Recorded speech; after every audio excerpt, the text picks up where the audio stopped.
one that will be familiar to most people is Section 106, which is an individual agreement between the council and the developer to fund an identified infrastructure gap. The second is the newer, slightly less known community infrastructure levy, which is a fixed tariff that's applied to new development that takes place within the borough. Some time ago in 2012, the council agreed to start work on moving towards a community infrastructure levy, but what this report talks about is turning back from the process. And the report identifies a number of key reasons why we're doing that. I'm happy to talk about any of them in more detail, but I think for me the one that is most prominent is getting the best value for money for the people of Thurrock.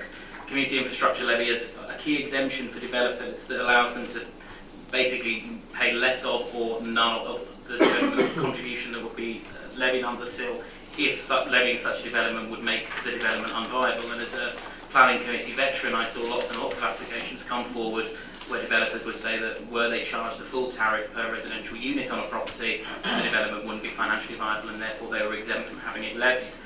And I think if you look at the report in more detail, there's a lot of externally commissioned work that we've done that indicates that going forward is not going to be a rarity, that that is a situation that we're going to be facing more and more frequently in Thurrock, and that some developments may not get the return that we would like them to do. And I think, from my perspective, getting the best contribution that we can to meet our infrastructure gap and making sure that we get the best services that are possible for the residents of the people of Thurrock is absolutely vital.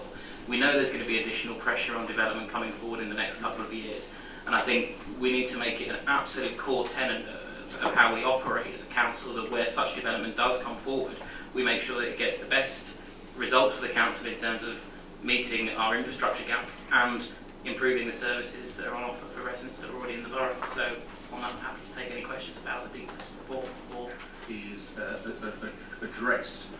Could you just expand on that? And what does that mean in kind of plain English? The new development that's coming forward in the borough necessitates new infrastructure that goes in, and that's kind of roads and transport infrastructure, as is most notably in school places, pressure on healthcare contributions, the kind of thing that people get riled up about when it comes to developments. What the development contributions that we're seeking to get from Section 106 allow us to mitigate against the cost of any development that comes into the borough. So as part of this report and recommendation 1.5 is that we go out to collect a revised infrastructure requirements list that takes a long view of the infrastructure that we're going to need in the next years and long term as well, so that when we're asking developers to make contributions to address that infrastructure gap, we've got an up-to-date list and an up-to-date set of things that we're trying to seek the funding for.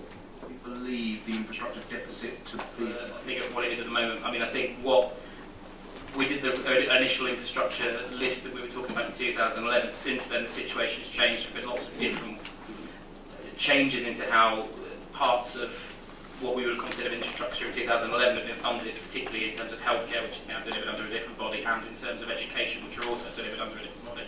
So it's difficult to say at this stage, but